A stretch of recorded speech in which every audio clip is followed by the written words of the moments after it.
Mesdames et messieurs, avant de plonger dans le cœur de notre sujet, prenons un instant pour réfléchir ensemble à ce que signifie vraiment vivre une vie équilibrée.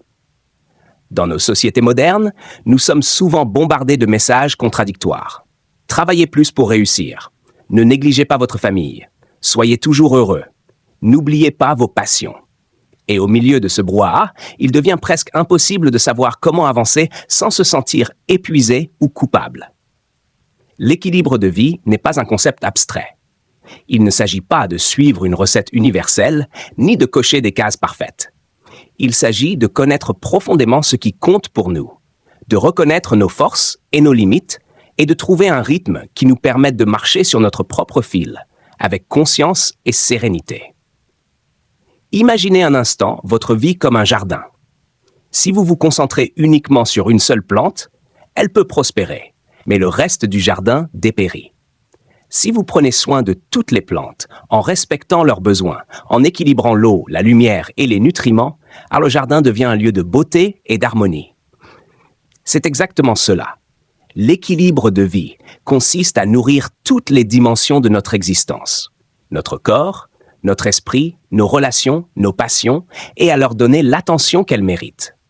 Aujourd'hui, pendant ce discours, nous allons explorer comment comprendre ce qui nous déséquilibre, identifier nos priorités et nos valeurs, nourrir nos piliers essentiels, santé, mentale, relations, passion, développer des stratégies concrètes et la résilience face aux imprévus.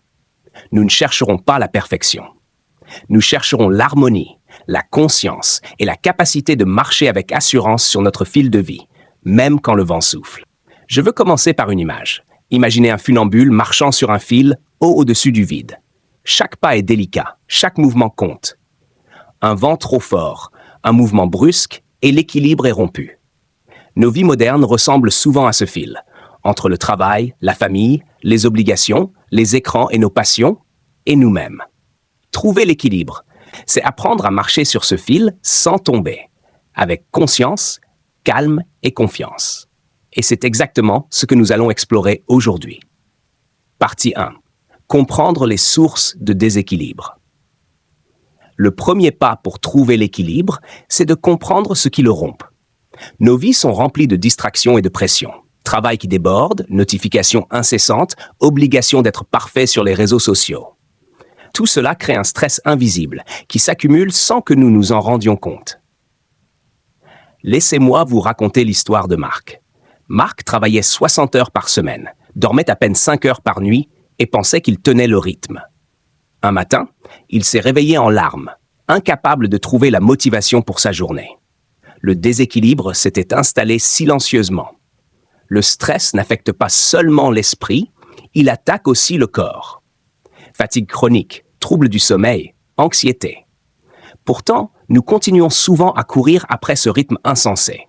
La bonne nouvelle, vous ne pouvez pas contrôler le monde, mais vous pouvez contrôler votre équilibre intérieur. Reconnaître ce qui vous déséquilibre est le premier pas vers la restauration. Partie 2. Identifier ses priorités et valeurs personnelles. L'équilibre n'est pas universel. Il dépend de vos valeurs, vos priorités et votre énergie personnelle. Je vous propose un petit exercice. Fermez les yeux quelques secondes et demandez-vous, qu'est-ce qui me rend vraiment heureux? Quelles activités me donnent de l'énergie et de la joie? Qu'est-ce qui me vide et me fait perdre mon centre? Ouvrez les yeux. Voilà, vous venez d'identifier vos premières clés d'équilibre. Prenons Sophie, entrepreneuse passionnée par son travail, mais épuisée par ses obligations. Elle a décidé de réserver 2 heures par jour pour la peinture, une passion oubliée. Petit à petit, elle a retrouvé énergie et créativité. Son équilibre n'était pas un plan parfait, mais une adaptation consciente à ses besoins. Partie 3. Pilier 1, la santé physique. Le corps est notre fil de funambule. Sans lui, tout s'effondre. Quelques clés simples. Sommeil suffisant, 7 à 8 heures pour la plupart des adultes. Alimentation consciente. Privilégiez les aliments nourrissants et limitez le sucre et l'excès. Activité physique régulière. Même 15 minutes de marche peuvent transformer votre énergie. Anecdote. Une femme qui commençait chaque matin par 10 minutes de marche autour de son quartier a vu son humeur et sa concentration changer radicalement après quelques semaines. Charte partie 4. Pilier 2. La santé mentale. Prendre soin de son esprit est aussi essentiel que le corps. Quelques pratiques. Méditation ou respiration consciente. Déconnexion numérique régulière. Tenir un journal pour libérer ses pensées et émotions. Exercice simple. Fermez les yeux. Respirez profondément 3 fois et sentez vos tensions disparaître. Vous venez d'offrir à votre esprit une pause dont il avait besoin. Histoire. Claire, cadre stressé, a commencé la méditation 5 minutes par jour. En un mois, sa clarté mentale et sa patience au travail ont radicalement changé. Partie 5. Pilier 3. Relations et entourage. La qualité de nos relations est cruciale pour notre équilibre. Entourez-vous de personnes qui vous élèvent et vous soutiennent. Préférez des conversations profondes à des interactions superficielles. Accordez du temps aux êtres que vous aimez vraiment. Anecdote. Une famille en conflit a commencé à se réunir 1 fois par semaine, juste pour parler, écouter et partager. Petit à petit, la tension est tombée et l'harmonie est revenue. Partie 6. Pilier 4. Passion et créativité. Nourrir votre âme avec des projets personnels est essentiel. Identifiez une activité qui vous fait vibrer et accordez-lui 20 minutes par jour. La créativité peut être artistique, sportive ou intellectuelle. Histoire. Ancien cadre stressé a redécouvert le piano après 20 ans. Ces quelques minutes quotidiennes ont transformé son énergie et sa vision de la vie. Partie 7. Stratégies concrètes pour maintenir l'équilibre. Voici quelques stratégies pour que l'équilibre devienne durable. 1. Planification et priorisation. Notez vos tâches essentielles et déléguez le reste. 2. Apprendre à dire non. Protéger son temps, c'est s'aimer soi-même. 3. Célébrer les petites victoires. Chaque pas compte. 4. Pratiquer la gratitude. Notez 3 choses positives chaque jour.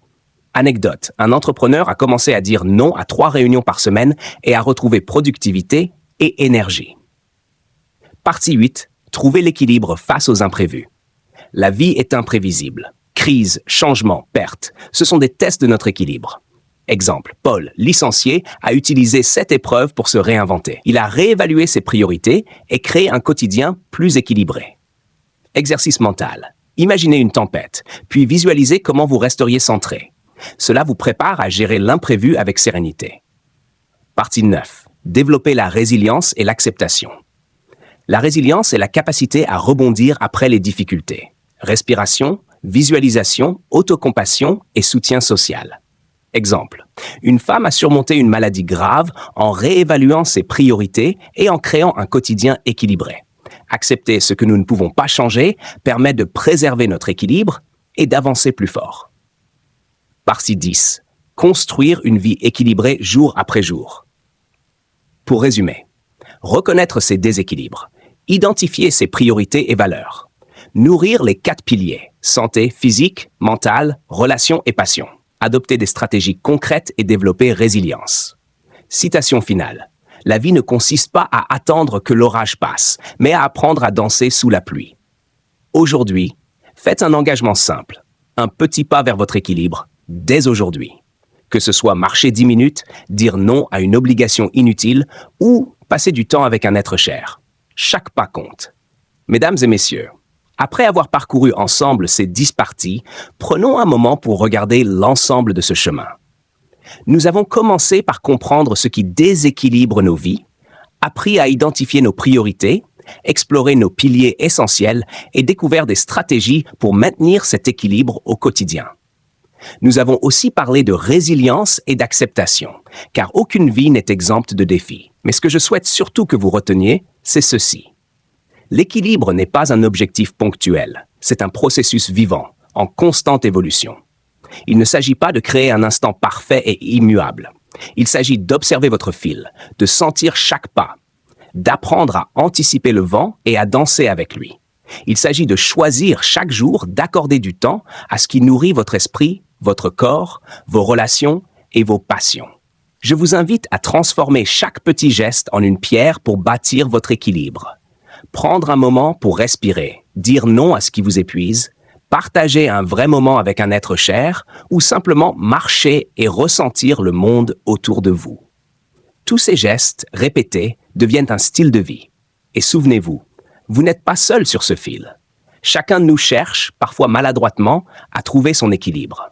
Ce qui compte, c'est d'avancer avec conscience, bienveillance envers soi-même et patience. Alors aujourd'hui, en quittant cette salle, faites un engagement simple mais puissant. Faites un pas conscient vers votre équilibre, un pas à la fois, et savourez chacun d'eux. Peu importe le rythme, peu importe les chutes passagères. Ce qui compte, c'est la démarche, la présence et le choix de marcher en harmonie avec soi-même.